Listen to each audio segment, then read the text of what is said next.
Yang disampaikan Budi Ari itu bukan hanya sekedar pendapat pribadi tentang dinamika politik, tetapi seolah-olah Memprovokasi. Seolah-olah dia bersama Pak Jokowi dalam statementnya itu ingin ada sesuatu langkah politik yang inkonstitusional. Iya. Itu yang mencederai, itu yang membuat kita publik marah. juga, Gitu ya bukan juga publik, kita marah. Bukan karakter Pak Jokowi untuk melakukan langkah-langkah inkonstitusional. Bukan, kita kok tiba-tiba Pak Jokowi seperti itu, kan gitu. Jangan juga Budi Ari ngerasa bahwa dia punya hak penuh terhadap diri Pak Jokowi. Iya. Jangan dong. Kita semua punya hak penuh terhadap diri Pak Jokowi. Tapi hak kita juga bisa menilai bahwa memang ternyata sekat itu yang memang sudah dibangun sama Budi Ari, bahwa dia sudah tidak lagi bagian dari Pak Jokowi seperti dulu. Karena dia menyatakan juga mendukung partainya Presiden Prabowo, misalnya Gerindra. Tapi kan dia ditolak sama Gerindra. Nah, karena ditolak, kan begitu loh. Nah, ini kita harus analisa nih. Iya. Karena ditolak oleh teman-teman Gerindra, dia coba untuk balik haluan, kan begitu loh. Pragmatis sekali kawan Kan ini. begitu, ya pragmatis. Kan dulunya juga mengancam Presiden. Mengancam Presiden Jokowi untuk membubarkan Projo sebelum jadi Wakil Menteri, kan gitu loh. Kan itu fakta-fakta yang terlihat oleh publik tuh. Nggak perlu kita lah, semua publik juga tahu soal itu, gitu loh, maksud saya. Jadi ketika dia menyampaikan sesuatu di sampingnya Pak Jokowi, itu bukan suara Pak Jokowi. Jadi kalau publik menyampaikan nggak mungkin Pak Jokowi, 1000% Pak Jokowi tidak tahu itu apa yang disampaikan oleh Budi Ari. 1000%. Dan tidak setuju apa yang disampaikan oleh Budi Ari. Ketika Orde Baru jatuh, Soeharto jatuh, yang ditudingkan pengkhianat orang dalam. Betul nggak? Ketika Soekarno jatuh, yang dituding juga pengkhianat orang dalam. Karena memang itu yang biasanya lekang tuh di dalam kekuasaan, kan begitu. Bahwa seringkali ancaman terbesar itu kan dari orang dalam, dari orang terdekat. Nah, kita lihat apakah memang momentum yang akan terjadi besok itu ditunggangi oleh kepentingan-kepentingan yang ternyata irisannya memang pengkhianat-pengkhianat dari dalam itu sendiri. Ketahuilah bahwa setiap isu itu pasti ada kepentingannya. Nah, kalau kepentingan buat masyarakat Jakarta, itu kan salah satu yang paling utama, Jakarta damai, Jakarta aman, Jakarta baik-baik saja. Nah, caranya menjaga itu ya tidak ada provokasi, ingatkan orang yang merusak, dan lain sebagainya. Kan begitu ya, bukan akhirnya ikut merusak.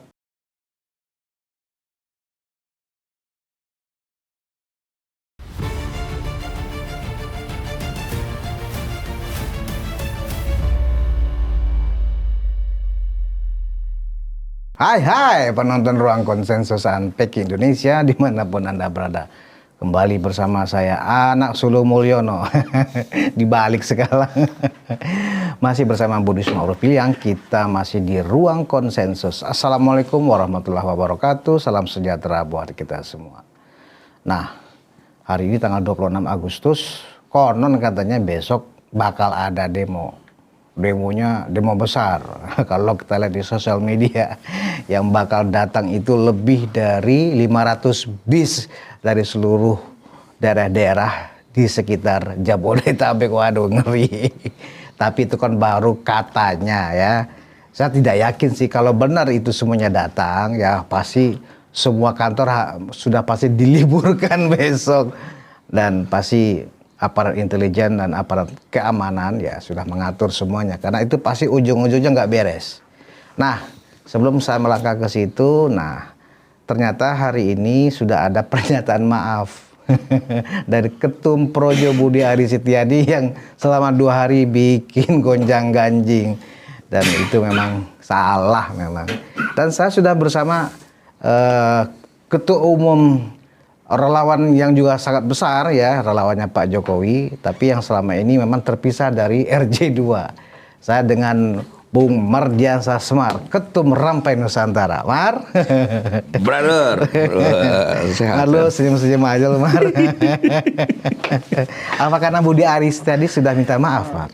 Enggak, memang kalau di kehidupan politik tuh jangan terlalu sering kumpul-kumpul. Jangan terlalu sering kumpul-kumpul. Iya, kalau ibu-ibu kumpul-kumpul bagus juga. Iya. Harusnya menyebar. Iya. Bukan sering kumpul-kumpul. Kalau kumpul nanti jatuhnya gosip. Iya. Kayak kemarin. Itu gimana sih kemarin tuh? Hah? Kok jadi ramai begitu? Iya, sebenarnya. Jadi viral gitu. Kok nanya ke gua, Mar? Ya kan kau moderatornya. Iya. Kalau aku kan nggak hadir ya, walaupun aku tahu pertemuan. Sebenarnya itu bukan kumpul-kumpul, Mar. ada semacam konvensi lah ya antara Pak Jokowi dengan teman-teman relawan di RJ2. Awalnya sih Mei 2026 ya kan. Geser. Awalnya kan pertemuan pertama di situ gitu. ya kan.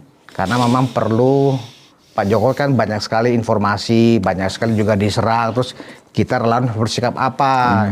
Daripada teman-teman relawan ke Solo, Pak Jokowi yang ke Jakarta gitu loh, ya kan. Nah, kemudian ada yang bertanya, Pak, sebaiknya ini diselenggarakan setiap bulan minimal sekali, ya kan, supaya kita hemat ongkos. Ya kan? Oh, kalau gitu jangan setiap bulan, ya kan, 3 bulan aja per 3 bulan. Gitu. Jadi kalau Mei ke Agustus kan lebih kurang 3 bulan. Jadi sebenarnya nggak ada sih kumpul-kumpul. Pas kebetulan Pak Jokowi kan kemarin habis ada acara di Jakarta, nikahan sama sebelumnya kan acara di istana kan, ya detik-detik proklamasi. Itu aja sih, Mar. Sebenarnya acara itu udah rutin sebenarnya, hanya acara diskusi internal ya kan. Pak Jokowi ingin mendengarkan keluh kesah, aspirasi, masukan, perspektif dari seluruh ketum-ketum relawan. Nggak ada masalah sebenarnya, ya kan. Memang dalam diskusi-diskusi itu yang selama ini kan tertib ya membahas pembicaraan tentang politik yang ya banyak pinggir-pinggir jurangnya juga ya kan, tapi kan hanya konsumsi internal kan gitu. Nah kemarin itu menjadi nggak karu-karuan karena ada di antara kita yang ternyata melanggar kesepakatan, diam-diam masih sempat ngerekam dan kemudian rekaman itu muncul keluar. Nah itu berarti kan sesuatu yang sudah di luar kendali. Apalagi kendali gue sebagai moderator di acara itu ya kan gitu lah. Tapi kok gimana ya? Tapi mau tanya gue nggak soal tanggapan soal itu ya? Nah, lu udah selesai ya nanya ke gue ya? Iya, gue udah menangkap lah bahwa itu di luar kendali kau sebagai moderator. Karena sebenarnya situasionalnya pun ya mengalir begitu saja kan gitu ya. Jadi bayangan gue sih begini ya. Pertama memang pendukungnya Pak Jokowi itu tidak hanya ada di RJ2. Banyak sekali di mana-mana. Dan kalaupun misalnya RJ2 itu memiliki skema diskusi rutin dengan Pak Jokowi seperti itu bagus-bagus aja sih. Per 3 bulan atau apa. Nah kalau Rampai Nusantara sendiri memang yang ketua Dewan Pembina langsung Pak Jokowi, itu kita diberikan waktu rutin untuk diskusi. Rutin ya? Rutin. Waktu diskusi dengan Pak Jokowi, kadang saya ya berdua aja sama Pak Jokowi, diskusi yang strategis, bagaimana soal bangsa, soal penguatan dan lain sebagainya gitu. Sehingga memang kita lebih fokus pada penguatan internal Rampai Nusantaranya. Pasukan-pasukan, kan kita udah di seluruh provinsi ya sekarang, sama ratusan ya, 300 sekian lah. Kabupaten kota gitu, ya penguatan-penguatan. Kemarin kita ke Jawa Tengah, kita kemana gitu. Nah itu yang kita akhirnya saling berbagi tugas lah terhadap teman-teman pendukung Pak Jokowi juga. Tapi jangan juga hal-hal yang seringkali disampaikan itu menciptakan keblunderan, itu berdampak ke keseluruhan para pendukung Pak Jokowi atau Pak Jokowi sendiri. Apalagi berdampak kepada Mas Wapres. Nah itu nggak boleh, siapapun nggak boleh harusnya. Kan yang dirugikan bukan dirinya sendiri, tapi banyak orang. Yang dirugikan bukan juga teman-teman RJ2 aja, tapi di luar itu juga dirugikan sebagai pendukungnya Pak Jokowi. Nah kemarin keblunderan yang terjadi itu blunder tingkat tinggi tuh. Tingkat tinggi itu ya? Blunder tingkat tinggi, karena apa? Pertama, saya sangat meyakini itu bahwa Pak Jokowi tidak mengendalikan kontrol terkait dengan siapa aja yang hadir. Pasti diserahkan oleh teman-teman RJ2. Pak Jokowi tahunya bahwa itu teman-teman relawan pendukungnya Pak Jokowi yang akan hadir di acara kemarin kan gitu ya. Karena itu diskusi rutin teman-teman. Dan ketika memang terjadi diskusi gitu ya, terjadi diskusi panjang lebar yang akhirnya diberi satu-satu bicara gitu, menyampaikan nasib bagaimana situasi nasional, politik dan lain sebagainya, ya sah-sah aja, bagian dari diskusi kan. Semua orang sekarang kita lagi duduk di sini pun orang lagi banyak diskusi soal politik. Diskusi soal pemerintahan Prabowo Gibran misalnya dan lain sebagainya, itu biasa-biasa saja. Nah, ketika Budi Ari sebagai Ketua Umum Projo menyampaikan berdasarkan instingnya lah segala macam, tidak sampai 2029 atau apa, itu menjadi kehebohan di dunia persilatan politik gitu. Ya wajar-wajar juga, tapi yang harus dilihat begini, itu menjadi tidak penting karena memang Budi Ari kan bukan juga bisa di stigmakan lagi sebagai bagian dari Pak Jokowi kalau menurut saya. Tidak lagi menjadi bagian. Nah, iya kan Budi Ari sendiri yang memisahkan itu. Kan Budi Ari sendiri yang menyampaikan dalam forumnya resminya Projo bahwa Projo itu bukan pro Jokowi. Iya. Tapi bahkan katanya mau ganti logo segala dan kan. ganti logo, bukan siluetnya Pak Jokowi. Bahkan menyampaikan dalam forum itu gitu ya ketika konferensi pers, Projo disampaikan oleh Budi Ari akan mendukung partainya Presiden Prabowo, yaitu Gerindra. Clear. Kan begitu ya? Berarti clear-nya begini. Kenapa saya bilang tidak lagi menjadi penting apa yang disampaikan karena itu bukan bagian dari Pak Jokowi sebenarnya gitu. Karena pertama Budi Ari sendiri sebagai Ketua Umum yang menyampaikan bahwa Projo itu bukan pro Jokowi. Orang-orang aja yang menyematkan itu. Sebenarnya bukan pro Jokowi, Projo itu. Itu ada bahasa Sangsekertanya lah segala macam. Kan begitu ya. Sangsekerta dan bahasa Jawa Ngawi kalau nggak salah. Kawi. Lalu lambangnya pun logonya Projo diganti bukan siluet lagi Pak Jokowi. Karena tidak mau mengkultuskan. Loh dulu waktu Pak Jokowi masih presiden kan begitu ya. Dijaga betul itu lambang, dijaga betul itu nama soal disematkannya Projo gitu. Tapi itu haknya teman-teman Projo dan Budi Ari. Tapi hak kita juga bisa menilai bahwa memang ternyata sekat itu yang memang sudah dibangun sama Budi Ari bahwa dia sudah tidak lagi bagian dari Pak Jokowi seperti dulu. Karena dia menyatakan juga mendukung partainya Presiden Prabowo misalnya Gerindra. Tapi kan dia ditolak sama Gerindra. Nah, karena ditolak kan begitu loh. Nah, ini kita harus analisa nih. Iya. Karena ditolak oleh teman-teman Gerindra, dia coba untuk balik haluan kan begitu loh. Pragmatis sekali kawan Kan ini. begitu ya, pragmatis kan dulunya juga mengancam presiden, mengancam Presiden Jokowi untuk membubarkan Projo sebelum jadi wakil menteri kan gitu loh. Kan itu fakta-fakta yang terlihat oleh publik tuh. Nggak perlu kita lah, semua publik juga tahu soal itu gitu loh maksud saya. Jadi ketika dia menyampaikan sesuatu di sampingnya Pak Jokowi, itu bukan suara Pak Jokowi. Jadi kalau publik menyampaikan nggak mungkin Pak Jokowi, 1000% Pak Jokowi tidak tahu itu apa yang disampaikan oleh Budi Ari. 1000%. Dan tidak setuju apa yang disampaikan oleh Budi Ari. Itu 1000%. Gitu loh. Karena kami dan saya sendiri itu seringkali diskusi sama Pak Jokowi itu. Kadang berdua saja gitu. Soal-soal strategis dan nggak pernah tuh kepikiran bahwa 2029 itu dipercepat. Malah disuruh jagainnya sampai 2029. Bahkan kalaupun bisa sampai 2034, jaga sampai 2034. Kalau Pak Prabowo-nya masih mau sama Mas Gibran gitu loh. Di 2029 nanti. Kalau nggak mau ya nggak apa-apa juga, kita nggak paksa juga. Kan semua orang punya takdir politik masing-masing, termasuk Mas Gibran.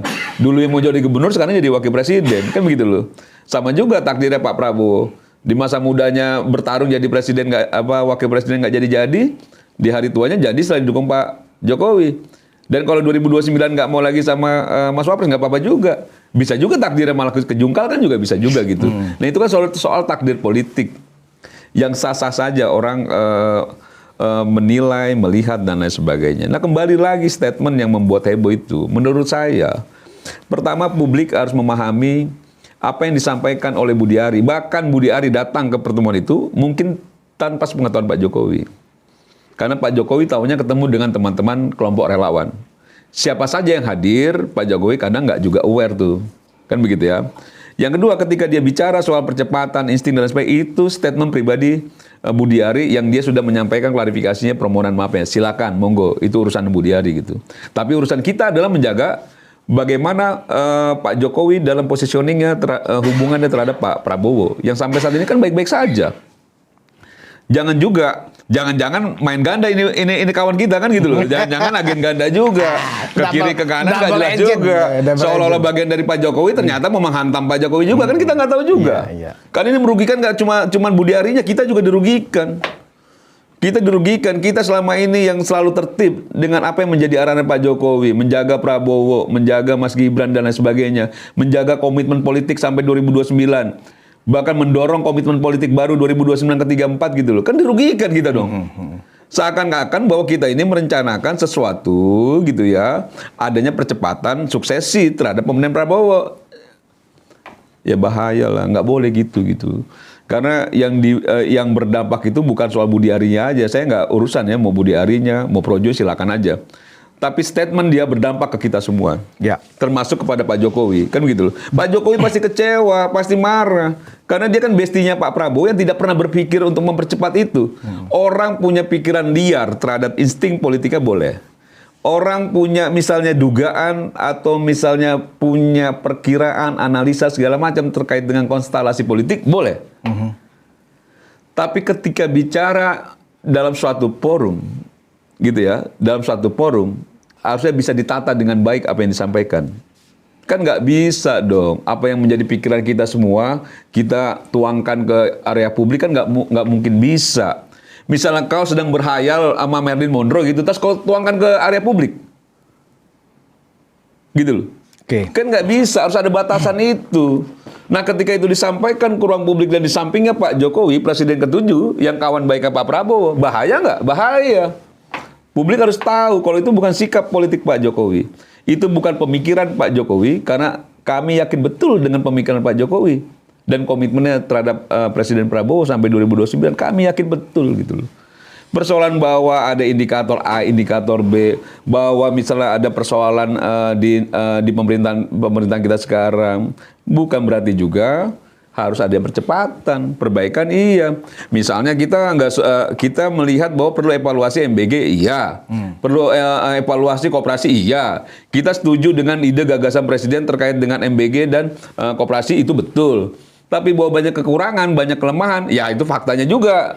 Presiden harus evaluasi juga, kan gitu loh. Kita kan juga yang bantu ngejaga itu. Kita kan yang ngebantu juga untuk meyakinkan masyarakat terkait dengan 2 program unggulan itu. Ya kalau ada kekurangan, ada kelemahan, dievaluasi. Kan gitu loh. Bukan berarti kita nggak setuju dengan programnya ya. Nah, hal-hal yang demikian nih, Bu. Nih gue jadi agak semangatnya jadi bicara soal itu ya. Selain soal demo yang besok itu gitu ya. Karena menurut gue itu berdampaknya ke semua. Iya. Apalagi kau jadi moderatornya. Kena dampak juga. Kan begitu loh. Makanya hal-hal yang sekiranya memang itu tidak bijak untuk disampaikan, ya ditahan. Gitu loh. Dan sekali lagi saya mau menegaskan begini ya. Clear and clean. Bahwa Projo atau Budi Ari sudah tidak mau lagi distigmakan sebagai bagian irisannya Pak Jokowi. Dan itu disampaikan oleh teman-teman Projo beberapa waktu yang lalu. Namanya pun tidak mau lagi dibilang Pro Jokowi. Siluet gambar Pak Jokowi juga dihilangkan. Mau diganti logonya. Jadi itu clear. Jadi ketika dia bicara, kita bisa mempersepsikan bahwa Budi Ari bicara bukan bagian dari orangnya Pak Jokowi. Ya. Kan begitu loh. Tapi Budi Ari bicara bagian orang yang pernah kenal baik dengan Pak Jokowi. Boleh saja.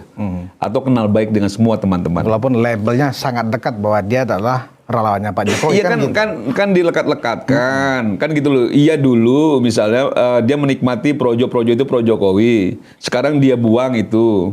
Bahkan sekarang tambah liarnya lagi karena saking dianggap lekatnya, banyak wacana-wacana katanya Pak Jokowi ingin mengambil PSI sebagai ketua umum, sekjennya Budi Ari. Iya. Ya kosong, kan gitu loh. Dari mana ceritanya, kan gitu loh. Dari mana ceritanya? Kalau Pak Jokowi dari ketua umum PSI itu, Bud, sekjen PSI-nya itu Mardiansa Semar tuh. Ketua umum Rampai Nusantara, bukan Budi Ari, kan gitu loh. Paten juga nih infonya. Kan Budi Ari. Ya nggak bisa lah. Orang kemarin acaranya Projo aja, yang tepat Pak Jokowi sudah ada di Jakarta. Pak Jokowi nggak hadir. Betul, pada ulang tahun Projo. Pada ulang tahun Projo. Itu kan begini ya, kalau kita tahu politik Jawa itu politik simbol. Ketika Pak Jokowi tidak hadir dalam acara-acara yang penuh dengan sejarah, ya berarti dia menganggap bahwa itu sudah tidak penting lagi. Ya sudah. Kita juga sudah tidak menganggap penting lagi apa yang disampaikan oleh Budi Ari. Kan begitu aja, sesederhana itu gitu loh. Bahwa itu kawan, iya. Bahwa memang itu bagian dari teman seperjuangan, iya. Kalau Budi Ari menyampaikan juga dalam video itu bahwa dia juga aktivis 98, Pam Swakarsa, ya gue juga pelaku juga 98, kan gitu ya. Nggak juga harus dibesar-besarkan soal itunya, kan begitu ya. Karena sejarah punya pelakunya sendiri, kan begitu ya. Momentum pun pasti punya orang-orangnya sendiri untuk menciptakan sejarah-sejarah yang lain, yang baru. Ya. Jadi maksud gue ya nggak perlu juga romantisme kita sebagai aktivis 98 gitu. Bahwa itu tidak bisa dihilangkan dari kita, ya betul memang kita aktivis 98. Dengan situasi yang berbeda gitu loh. Nggak juga itu akan dijadikan dasar terus bahwa kita superhero untuk bisa menciptakan segala situasi kondisi ke depannya secara politik, nggak bisa. Ya. Gitu ya, Bud. Gue rasa clear ya soal itu ya. Ya, gue tambahin sedikit ya. Apa? Gue tambahin sedikit. Jadi memang bentuk pertanggungjawaban kita sebagai RJ2 adalah pertama, memang meminta Budi Ari tadi pagi itu sepakat kita untuk awalnya kan dia minta press conference, kita nggak mau. Lu minta maaf aja sendiri, ya bahwa itu memang pernyataan pribadi. Yang kedua, memang bentuk pertanggungan kita adalah kita supaya tidak ada kecurigaan yang aneh-aneh, kita mau investigasi, ya apa yang mau diinvestigasi? Kenapa kok bisa bocor video itu? Padahal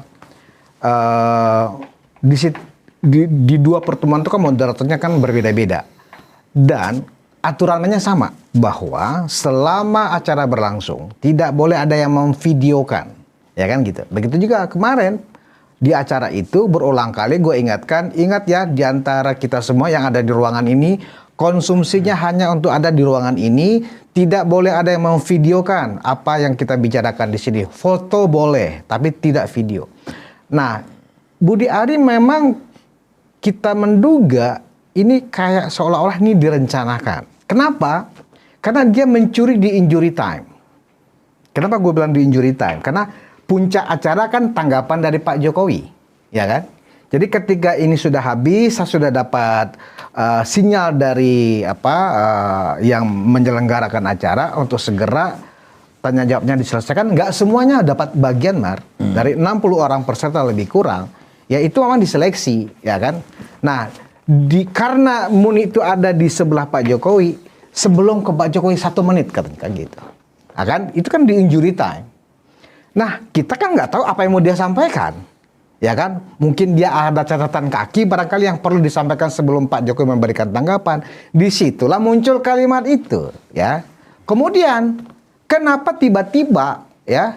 Divideokan dengan cara pengambilan gambar objeknya itu 2 orang, ya kan begitu.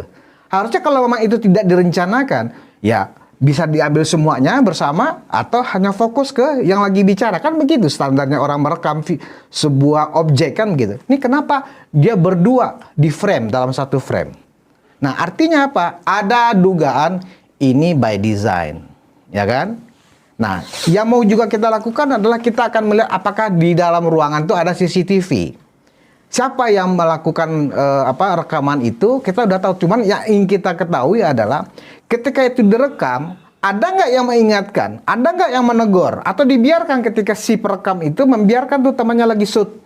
Nah, itu kan kita tegur juga. Kalau dia membiarkan akan kita tegur juga. Makanya kita akan sedang cari tahu ke tempatnya apakah ada CCTV-nya. Itu adalah bentuk pertanggungjawaban kita. Karena apa? Yang disampaikan Budi Ari itu bukan hanya sekedar pendapat pribadi tentang dinamika politik, tetapi seolah-olah provokasi. Seolah-olah dia bersama Pak Jokowi dalam statementnya itu ingin ada sesuatu langkah politik yang inkonstitusional. Iya. Itu yang mencederai, itu yang membuat kita publik marah, juga, gitu ya loh. bukan juga publik, kita marah.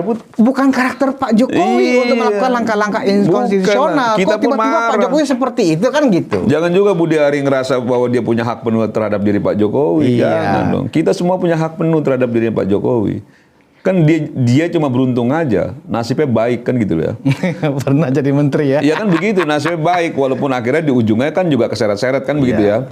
Tapi nggak boleh begitu. Dan apa yang disampaikan Budius barusan kan memperkuat apa yang saya sampaikan. Bahwa dia sudah bukan bagian dari Pak Jokowi dong. Bahwa dia sekarang masih ngintil-ngintil karena memang ditolak oleh Gerindra, ditolak oleh lingkar dekatnya Pak Prabowo, itu soal lain, itu urusan dia. Bisa juga ke Anies kok, nggak usah ke Pak Jokowi lagi boleh. Orang sekarang gambarnya kan juga bukan gambar Pak Jokowi, bukan projo juga.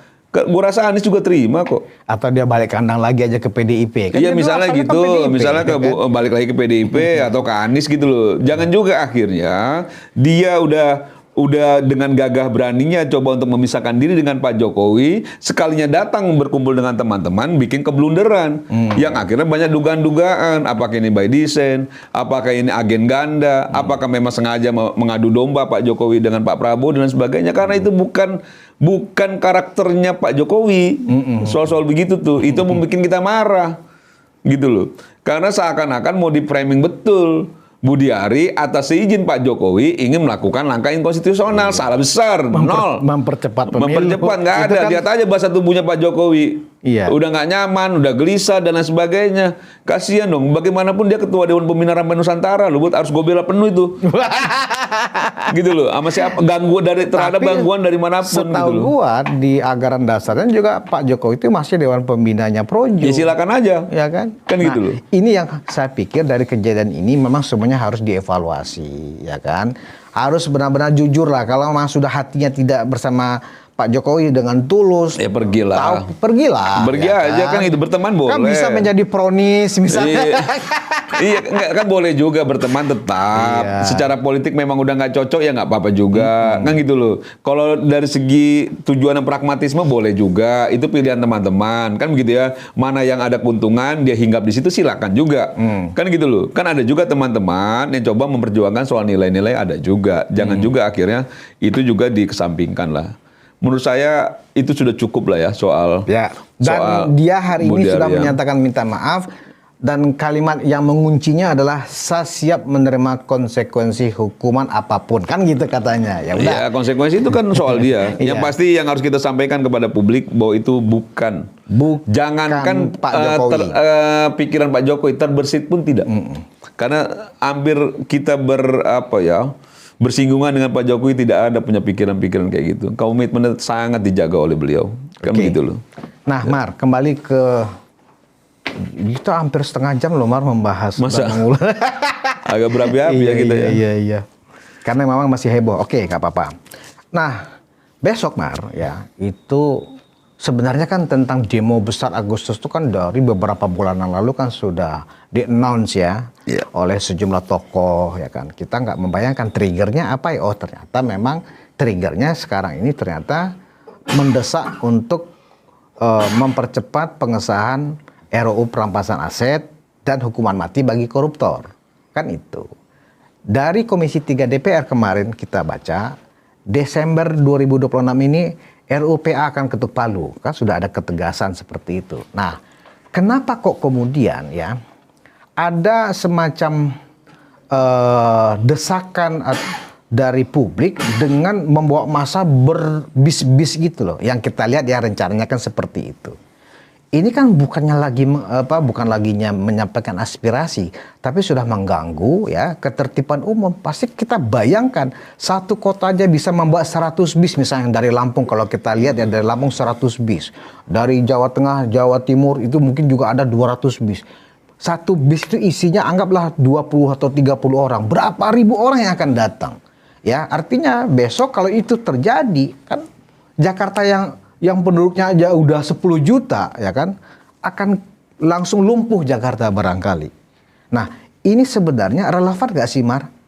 Mendesak RUU perampasan aset dengan cara melibatkan mobilisasi massa yang seperti itu kalau tidak ada agenda-agenda lain yang ditumpangi dalam acara itu besok. Ya, secara nilai ya, karena kita ini kan juga mantan demonstran ya. Secara nilai yang diperjuangkan itu layak sih.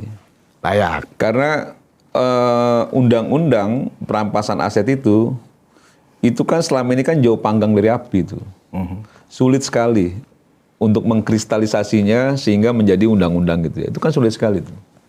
Bahkan kalau kita ingat ya, beberapa waktu lalu Bambang Pacul aja sampaikan ketika ditanya soal undang-undang perampasan aset. Jangan tanya kita, tanya ibu, Iya. tanya para dewa. Iya. Kalau kata ibu Pacul, saya siap kan gitu loh. Berarti kita bisa menyimpulkan bahwa tersendatnya RUU ya perampasan aset ini itu ada di para dewa-dewa. Bukan para anggota DPR. Bukan ya? para anggota Tapi dewan. para ketua partai. Betul. Oke. Berarti ketua umum partai nih. Ya. Para dewa yang memang belum setuju terkait dengan substansinya RUU perampasan aset. Nah, itu yang saya bilang tadi, ya sepadan dengan aksi yang ingin dilakukan. Karena logikanya demonstrasi, ketika penyampaian aspirasi itu tidak menunjukkan hasil yang signifikan, kita harus naikkan grade-nya, tekanannya. Supaya menciptakan posisi tawar, apa yang menjadi tuntutan rakyat itu dipenuhi, kan begitu.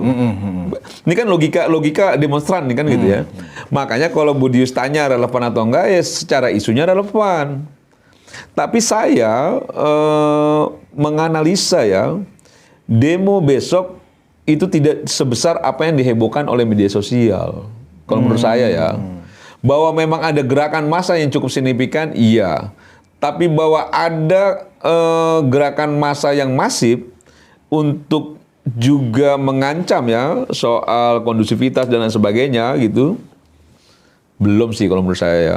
Karena demonstrasi di bulan Agustus ini sudah masuk ke informasi negara itu sudah dari bulan-bulan lalu.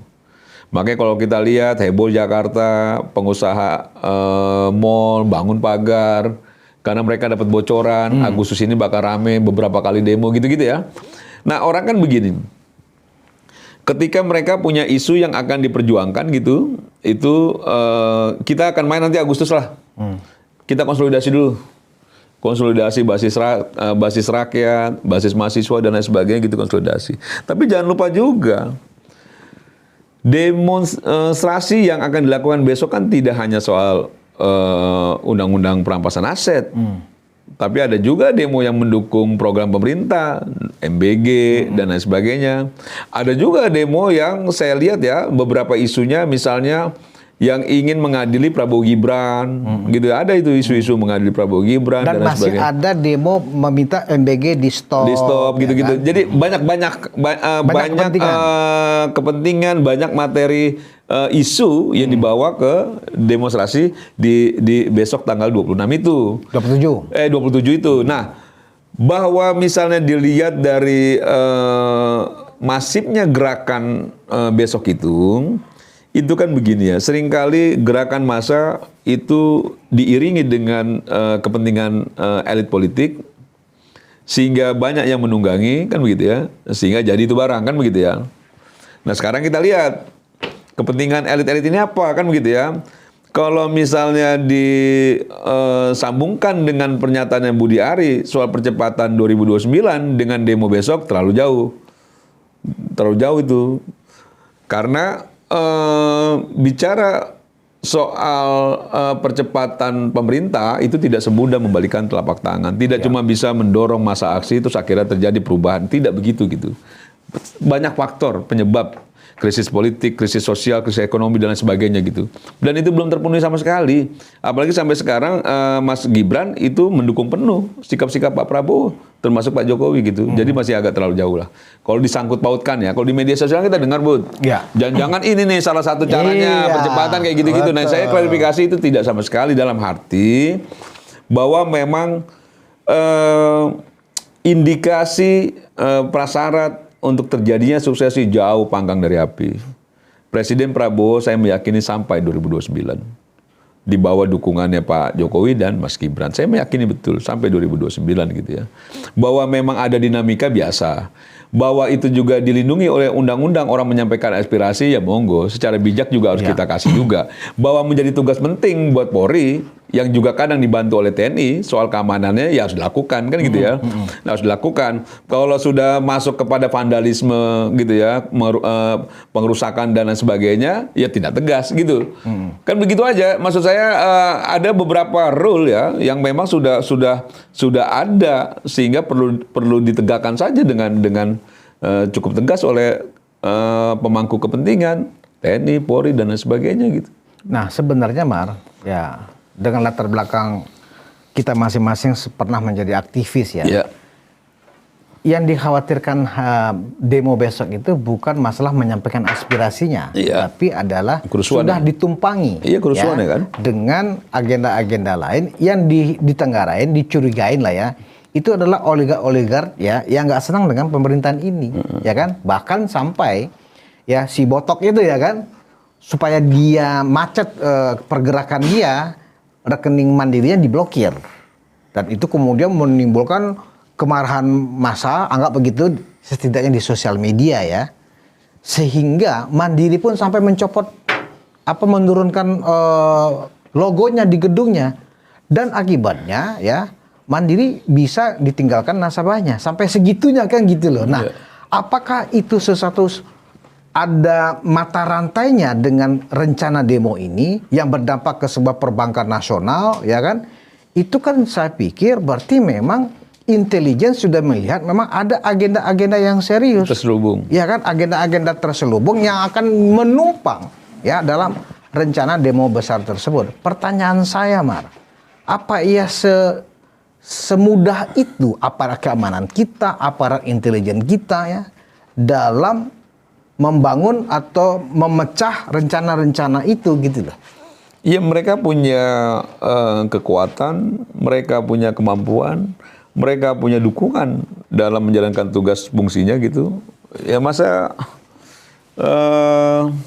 TNI Polri yang memang sudah terlatih ya, harusnya kan sudah bisa mengantisipasi. Yang bahaya itu ketika memang ada pengkhianatan di dalam institusi. Pengkhianatan. Nah, itu yang bahaya. Potensinya ada ya? Ya mungkin aja kan dalam negara dimanapun itu selalu ada potensi pengkhianatan kan. Dimanapun itu. Nah, kan begini. Ketika Orde Baru jatuh, Soeharto jatuh, yang ditudingkan pengkhianat orang dalam. Betul nggak? Ketika Soekarno jatuh, yang dituding juga pengkhianat orang dalam. Karena memang itu yang biasanya lekang tuh di dalam kekuasaan kan begitu. Bahwa seringkali ancaman terbesar itu kan dari orang dalam, dari orang terdekat. Nah, kita lihat apakah memang momentum yang akan terjadi besok itu ditunggangi oleh kepentingan-kepentingan yang ternyata irisannya memang pengkhianat-pengkhianat dari dalam itu sendiri. Tapi kalau tidak ada pengkhianatan dari dalam, ini murni demonstrasi. Oligarki misalnya disampaikan Budius itu ada kekecewaan terhadap pemerintah sehingga melakukan protes, melakukan unjuk rasa, menyampaikan sikapnya bahwa dia tidak suka dengan pemerintahan ini, boleh saja misalnya gitu, itu hak-haknya saja. Tapi saya mau sampaikan begini, nggak ada gunanya juga. Nggak ada manfaatnya juga buat Republik, apalagi buat rakyat Indonesia. Jadi untuk apa juga melakukan sesuatu ya yang memang tujuannya hanya ingin menyampaikan ketidaksukaan. Tapi kalau demonstrasi ingin memperjuangkan nilai-nilai kayak undang-undang perampasan aset, kayak undang-undang anti korupsi dan lain sebagainya yang itu memang berdampak kepada kepentingan masyarakat kita, rakyat Indonesia, yaitu nilai-nilai yang bagus untuk diperjuangkan gitu. Tapi kalau hanya menciptakan momentum, lalu ingin menyampaikan juga ke pesan ke istana bahwa kita tidak suka dengan istana sekarang misalnya, karena kita dianaktirikan misalnya begitu ya. Ya itu kan sentimental dirinya sendiri. Rakyat juga akan menilai bahwa yang diperjuangkan kan soal kepentingan dirinya, bukan kepentingan rakyat secara menyeluruh. Ya. Nah, tanggal 27 besok, ketika ada bergelombang masa datang misalnya gitu ya, kalau misalnya memang tidak ada pengkhianatan dalam, tidak ada yang menyusup secara masif di internal, saya rasa akan bisa diatasi oleh TNI Polri. Ya. Gitu, akan bisa diatasi. Kita ini ya, satu, dulu tahun 98 ya, yang demo besar menduduki gedung DPR berhari-hari itu ya kan, informasi kan memang tidak semasif seperti sekarang. Masih orang melihat TVRI atau hanya koran kan begitu ya. Nah, tetapi bisa loh terkonsolidasi dan ternyata mereka bisa menduduki gedung DPR berhari-hari sampai tumbangnya Orde Baru. Nah, karena romantika keberhasilan itu seolah-olah wah ini pemerintah udah nggak benar nih misalnya seperti itu. Dibangunlah propaganda-propaganda ya kan, framing-framing yang mendiskreditkan pemerintah tapi tidak berdasarkan data dan fakta, tapi hanya berdasarkan emosional. Kalau kita perhatikan Mar, di sosial media saat ini kita kadang-kadang sedih, ya, kadang-kadang juga ketawa. Banyak potongan-potongan pidato presiden dibikin lawakan-lawakan yang ya kita juga nggak bisa bantu. Itu pernyataan Pak Presiden gitu loh. Tapi kemudian direspon dengan direndahkan dengan banyolan-banyolan yang sebenarnya kita tuh tertampar gitu. Ini presiden gitu loh. Tapi kok seolah-olah Badan Komunikasi Pemerintah juga membiarkan, Menteri Kominfo juga membiarkan gitu loh. Apa iya seperti ini kondisinya? Jadi seolah-olah ya pemerintah ini sekarang dianggap sedang lalai sehingga ada kemungkinan untuk mengulang romantika 98. Ya, dengan demikian tumbanglah Orde Baru. Kalau kita dudukin gedung MPR berhari-hari, ya kan, bisa tumbang juga Pak Prabowo. Ini kan logika yang bisa saja sudah disusupi ke orang-orang yang akan melakukan demo itu. Itu kan bukan uang kecil, Mar. Iya. Untuk memobilisasi massa sebegitu besarnya. Iya. Apa iya orang dari daerah, ya kan, mau ke Jakarta dengan biaya sendiri? Nonsen, Iya. ya kan? Kita tahu pada saat 98 nggak ada tuh massa dari daerah, tuh massa dari sekitar Jabodetabek kok, Iya. gitu loh. Dan sebagian besar mahasiswa dan buruh kan gitu. Iya. Ini kan ada mobilisasi dari daerah, seolah-olah dibangun sebuah image. Ini daerah loh yang protes sekarang, seolah-olah begitu. Iya. Gimana tanggapannya, Mar? Jadi gini ya, secara fakta politik betul memang kita ini pendukung Prabowo Gibran di 2024. Apapun alasannya. Misalnya kalau karena kita bagian dari Pak Jokowi, bagian dari Gibran, sehingga kita mendukung Pak Prabowo. Apapun alasannya, kita pendukung Presiden Prabowo. Oke. Sampai detik ini pun, kita bela mati-matian tuh Presiden. Kita bela mati-matian. Apapun itu. Tapi ketika kita sayang sama Presiden, kita harus juga sampaikan apa adanya. Untuk mengingatkan bahwa ada hal-hal yang memang harus diperbaiki. Kalau Budius tadi protes soal A, diam saja, B, diam saja, tidak ada reaksi apa segala macam. Kita bisa menyampaikan ya dari 2 tahun, ya mau masuk 2 tahun ini, Oktober nanti, pemerintahan Prabowo gitu, ini masih jauh dari solid. Pemerintahnya. Harusnya kan memang bergelombang itu bau-membau soal komunikasinya dibangun. Soal agitasi propaganda yang baik dibangun oleh pemerintah gitu ya. Sehingga bisa diterima dengan baik oleh publik dan sebagainya. Semuanya kan akhirnya banyak titik lemahnya itu. Sehingga terjadi beberapa kali pelemahan-pelemahan di mata masyarakat. Dan Budius bayangkan misalnya, presiden yang kita dukung itu ketika disurvei cuma sampai 51% sekarang. Bahkan ada yang 49%. Ya. Sedih. Miris kita. Dan merasa nggak percaya kita. Karena lazimnya presiden yang baru mau sampai 2 tahun, itu selalu di atas 60%. Betul. Kalau di bawah 50, atau di atas sedikit dari 50, ini sudah warning gitu ya. Ada apa nih? Dan saya merasa bukan persoalan ada di Pak Prabowo-nya. Tapi tim kerjanya juga memang belum terbangun kerjasama yang baik ya untuk menangani beberapa hal. Termasuk bagaimana orang mempertanyakan soal kebakaran, soal bagaimana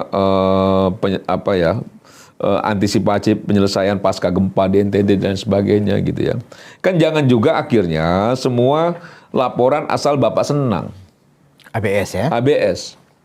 Nah dulu kita ingat Pak Jokowi itu waktu kebakaran hutan, gitu ya, kebakaran hutan itu dia datang semua hadir, mau dari BNPB hadir, mau dari BMKG hadir, polisi, TNI, semua Pemprov hadir di lokasi, semua standby. Pak Jokowi datang, semua bekerja, matikan titik hotspot, titik api dimatikan segala macam, bubar, balik ke hotel, diam-diam Pak Jokowi pakai mobil lain datang lagi ke lokasi. 1 jam kemudian.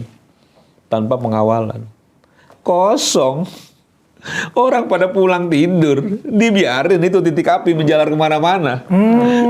Itulah yang membuat Pak Jokowi marah. Makanya dia bilang, kalau sampai ada titik api, saya copot Kapoldanya. Tanggung jawab.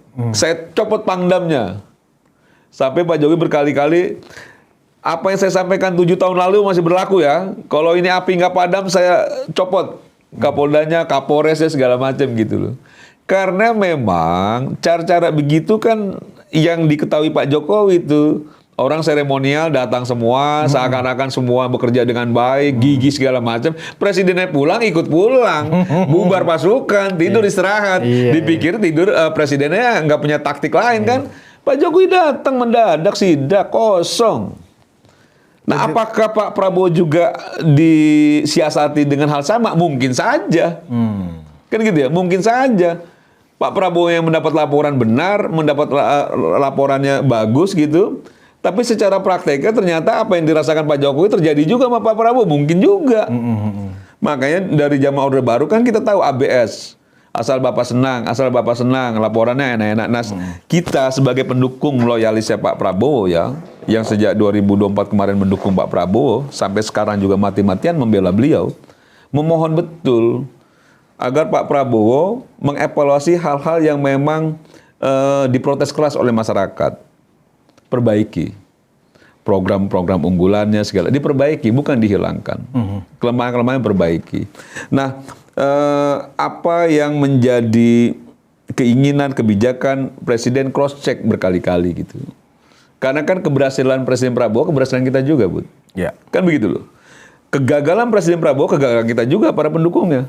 Kan malu juga kita pendukung Ganjar sama Anies, udah gagah-gagah kita. Presiden gue yang menang kan gitu loh. Terus kata pendukung Anies sama pendukungnya Ganjar, presiden apaan yang lu dukung kan gitu loh. Nah kayak gini-gini kan memang ada sesuatu yang perlu kita perjuangkan bersama gitu loh.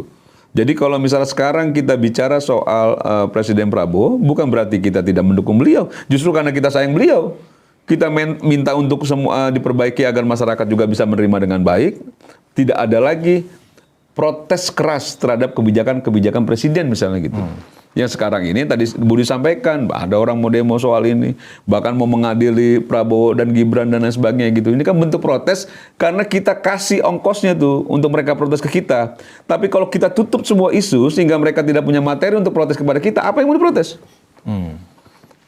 Kalau kita menciptakan isu yang bisa diambil oleh kelompok masyarakat untuk melakukan protes keras terhadap kita, berarti kan salah di kita juga.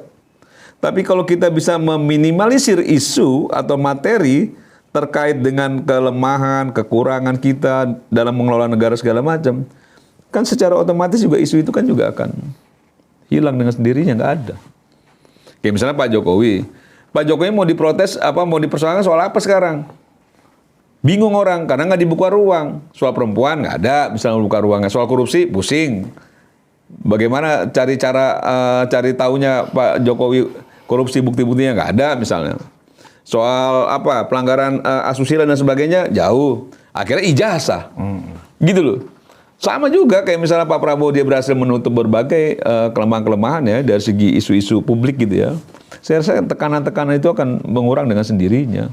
Tidak ada lagi. Nah, soal oligarki kan memanfaatkan momentum ketika memang ada isu yang rentan untuk bisa digunakan. Kalau nggak ada kan dia ngabisin uang aja tuh. Yang ada diolah-olah aja tuh. Melempar uang tapi nggak jadi juga tuh isu yang bisa dibangun secara masif gitu loh. Saya rasa itu yang bertaut itu kan ketika 2, 3, 4 kelompok kepentingan itu memiliki titik temu yang sama. Nah itu kan menjadi satu kekuatan. Memang sengaja ini dibiarkan karena Pak Prabowo itu kan militer ya dan dikenal sebagai spesialisnya kan Sandi Yuda, artinya kan intelijen kan gitu. Sengaja emang ini dipancing untuk seperti ini, pengen tahu siapa nih orang-orangnya, habis itu ditangkepin gitu. Ya kan harusnya udah tahu Presiden. Ya kan? Sampai ada bukti kan begitu. Ya seharusnya udah tahu lah. Mudah itu buat Presiden. Berarti diasumsikan ya kan? Pihak keamanan, apalagi Pak Presiden, siapa yang bergerak yang inkonstitusional ya besok itu sudah dalam radar. Asumsinya begitu ya? Iya dong. Okay. Kan juga berkali-kali dalam pidatonya Pak Prabowo udah sampaikan juga. Saya sudah tahu. Sudah data intelijen, informasi sudah masuk ke saya. Seorang presiden. Dengan segala instrumen yang dia miliki ya kan? Pulpen jatuh aja dia tahu tuh. Bahasa kasarnya. Kalau dia mau tahu. Jadi secara logika negara, seorang presiden ya, itu sangat mudah untuk mengulik informasi apapun terhadap apa yang dia inginkan tahu. Termasuk apa-apa yang menjadi ancaman negara. Sudah pasti tahu. Oh si A, si B, oh si C, si D, segala macam gitu. Oh ini sahabat gua, aduh pusing juga gua, misalnya begitu ya. Kok ini orang yang gua kenal dan lain sebagainya, pasti udah tahu dia.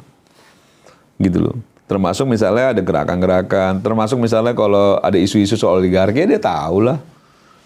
Dan semua juga udah tahu oligarki yang sekarang gitu, yang bermain kan beda dengan oligarki yang dulu misalnya begitu. Yang potensi untuk melakukan protes terhadap pemerintahan tinggi juga kan gitu loh, karena sekarang nggak digunakan misalnya gitu, nggak difungsikan dan lain sebagainya. Apalagi presiden, ya pasti sangat tahu Bu. Jangan kau ajari ikan berenang. Presiden ini yang punya kewenangan, punya kekuatan, punya segalanya. Persoalannya adalah hingga hari ini ya, tidak ada semacam statement lah dari pihak pemerintah.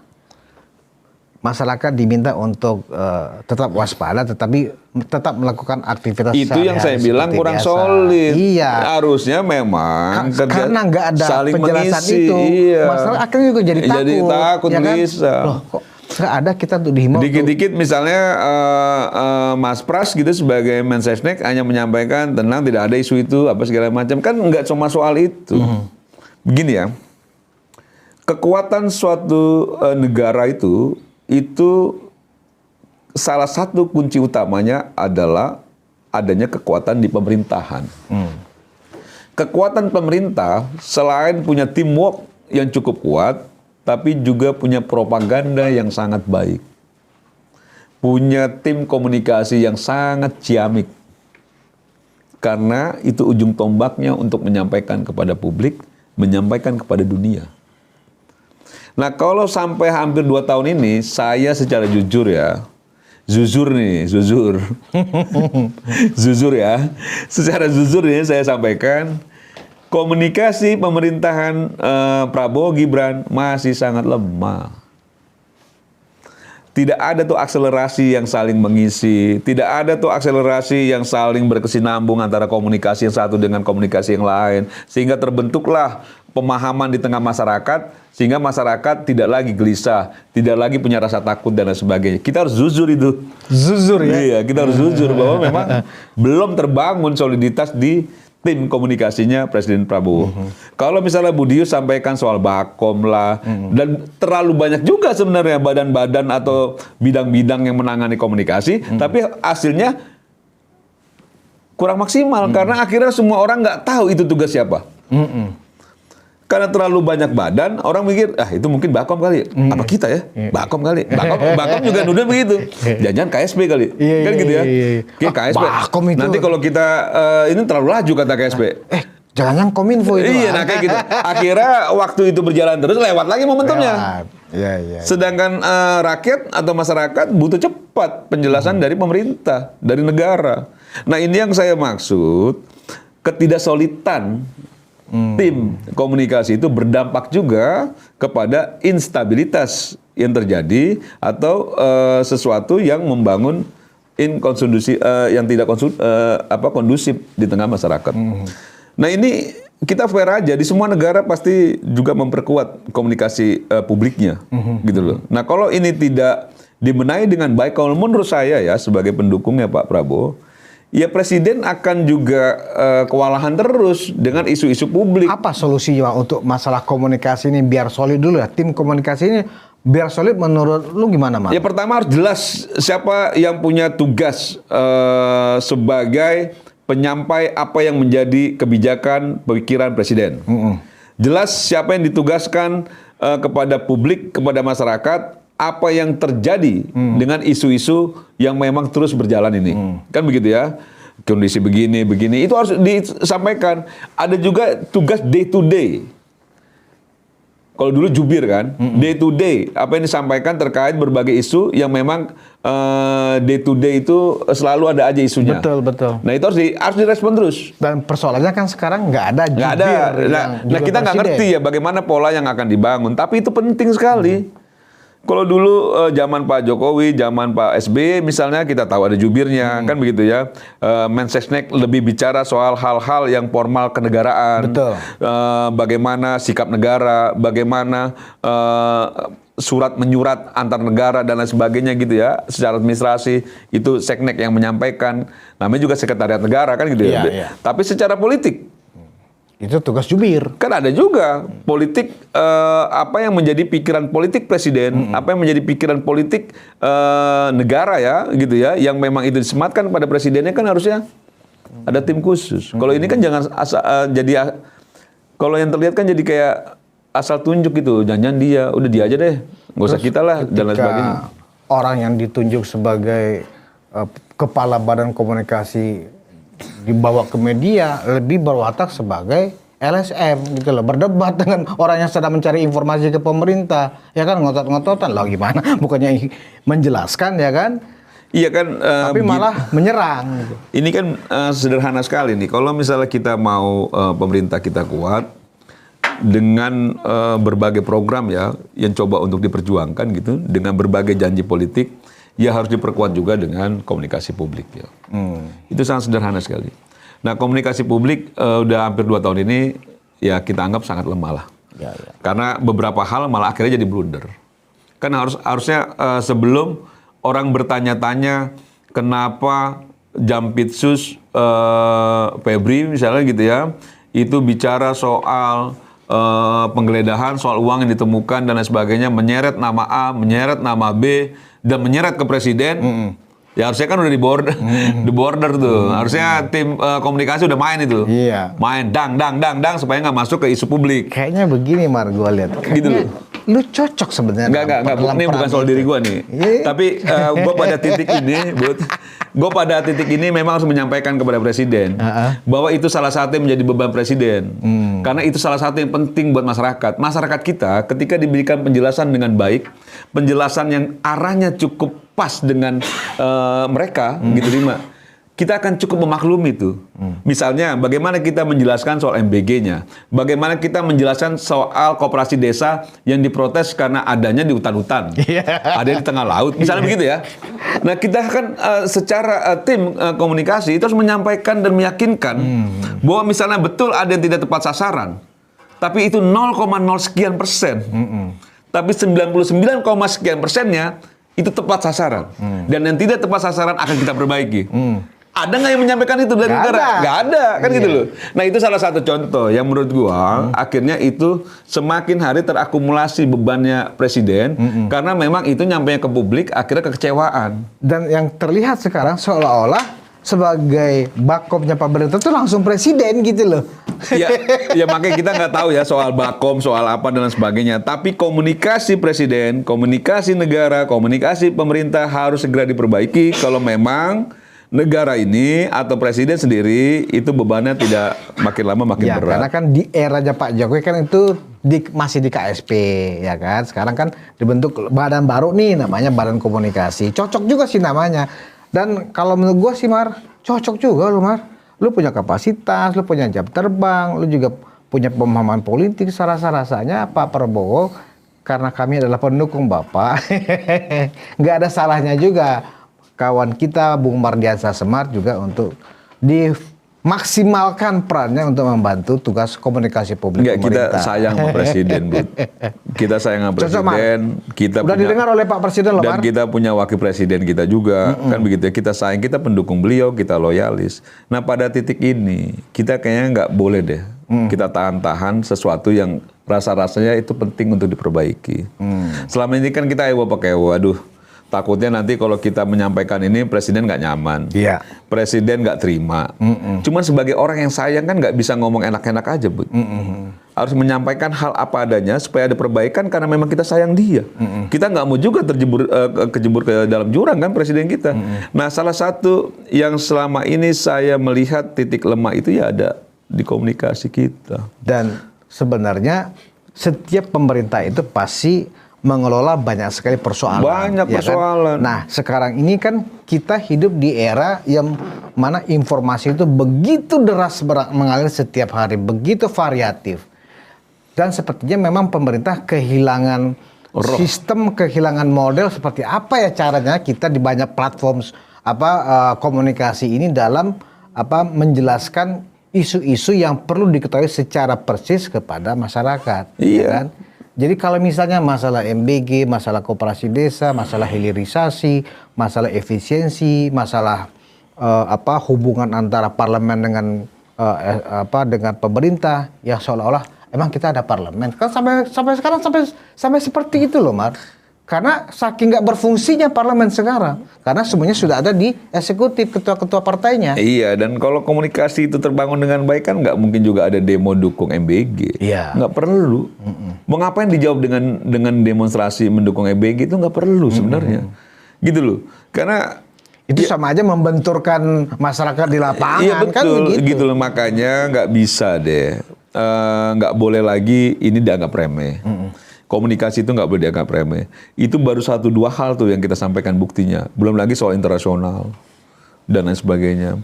Bagaimana sikap kita terhadap Iran, bagaimana posisi kita di bridge dan lain sebagainya. Itu juga perlu penjelasan semua publik. Gitu loh. Dan selama ini nggak pernah clear and clean penjelasannya. Selalu mengambang-ambang, selalu membangun perspektif baru di tengah masyarakat.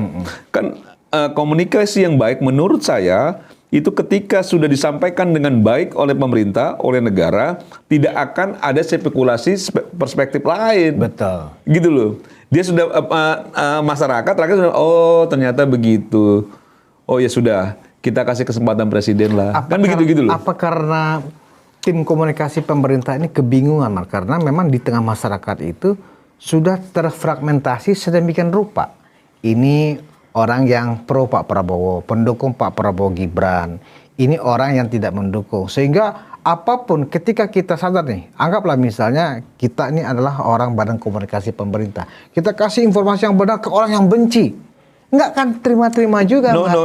Kan, itu gimana? Kan begini, tim komunikasi tidak hanya menyampaikan argumentasi apa yang ingin disampaikan saja. Tapi punya strategi komunikasi yang baik terhadap lawan bicara kita, terhadap apa yang mau kita sampaikan kepada siapa. Kan tidak semua sama. Kalau kita bicara dalam segmented gitu ya, kelas gitu ya, itu pasti beda-beda juga cara bicaranya. Sama aja Budius bicara sama orang pedesaan, tapi Budius pakai bahasa tinggi, ngertiin nggak? Nggak mengerti. Nggak bisa ngerti. Apa sih itu orang Nah, kan kalau gitu. bisa pakai bahasa kampung, Betul. pakai bahasa daerahnya, itu strategi komunikasi namanya. Gitu loh. Mungkin itu barangkali. Iya dong, ada strategi komunikasinya. Yang misalnya belum pas, begini, ya. kalau kita bicara sama orang yang membenci Prabowo, kan kita tidak bisa patahkan juga dia tidak boleh benci. Oke, boleh lu benci di bagian mananya? Di bagian A, B, C, D, A. Ini gua diberi ruang ya untuk ngejelasin ya. Terserah lu mau terima atau enggak. Kan begitu ya. Tapi faktanya memang begini. Ini datanya begini. Persoalan bahwa kau tidak menerima soal ini itu soal lain kan gitu ya. Tapi apa yang dikerjakan oleh Presiden Prabowo itu sudah pada rule-nya. Misalnya kan gitu ya. Ini jadi apa yang kau sampaikan itu nggak tepat juga. Misalnya begitu. Nah itu kan komunikasi yang bisa kita bangun tuh. Dia mungkin keras di situ, tapi pas dia pulang bener juga sih apa kata si Budius tuh kan. Kan begitu loh. Yang itu akhirnya membangun polarisasi baru ternyata. Salah kita kan begitu loh. Kan gengsi dia ketika mengakui secara langsung apa yang kita sampaikan kita benar. Tapi kalau tertanam di benak dia apa yang kita sampaikan itu masuk akal, rasional, dia pulang dia pikirin. Oh ternyata kita terlalu picik, ternyata kita terlalu sentimental, ternyata kita terlalu dihinggapi rasa kebencian misalnya. Nggak benar juga nih kita. Nah itulah tugasnya Bakom. Gitu loh. Itulah tugasnya teman-teman yang di komunikasi negara, komunikasi presiden. Gitu loh. Untuk menjelaskan hal-hal terkait dengan berbagai kelompok kepentingan. Ya. Kita udah bersatu jam, Mar. Oke. Penampilan Ketum Rampen Nusantara hari ini benar-benar representatif sebagai badan komunikasi pemerintah, luar biasa. Enggak, karena gemes ya. Kan kita bicara demo, orang protes, kan kita juga gemes ya. Seru gitu loh. Iya, artinya, gemes juga. Bisa kita urai, oh di mana kusut masanya, oh di sini, ini di sini. Oke, sebagai closing statement, Mar. Lebih kepada begini, apa kira-kira yang harus disikapi oleh masyarakat Jakarta khususnya besok? Apakah mereka harus nggak ngantor dulu besok, atau harus hati-hati, atau datang tapi dengan ketidaknyamanan? Ya kalau saya sih tetap jalankan rutinitas seperti biasanya, tetap waspadai, jangan mudah terprovokasi, terpengaruh dengan hal-hal apapun di lapangan gitu. Jadi kalau kerja kerja aja, pulang-pulang gitu ya. Waktunya pulang-pulang, waktunya kerja-kerja, waktunya makan siang gitu. Normal-normal aja, tapi jangan juga melakukan hal-hal yang di luar itu. Dan jangan gampang terprovokasi. Jangan gampang terprovokasi karena kan ketahuilah bahwa setiap isu itu pasti ada kepentingannya. Nah kalau kepentingan buat masyarakat Jakarta, itu kan salah satu yang paling utama Jakarta damai, Jakarta aman, Jakarta baik-baik saja. Nah caranya menjaga itu ya tidak terprovokasi, ingatkan orang yang merusak dan lain sebagainya, kan begitu ya, bukan akhirnya ikut merusak gitu. Itu aja, dan TNI Polri harus sigap di lapangan untuk menjaga itu karena semua kan banyak yang tak terduga.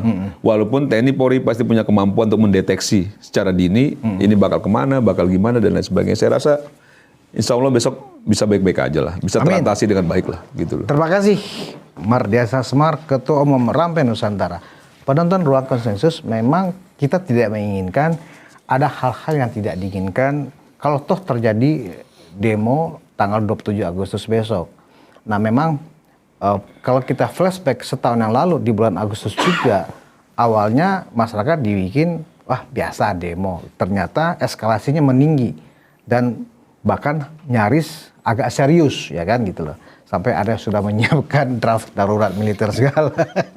Nah, jadi artinya kita tetap memberikan ruang untuk para saudara-saudara kita yang dari manapun ingin menyampaikan aspirasinya, tetap atuhi aturan-aturan yang sudah ditetapkan oleh pihak keamanan, ya. Jangan memaksakan diri, ya kan. Pada warga Jakarta, ya, tetap waspada, jangan gampang juga terprovokasi.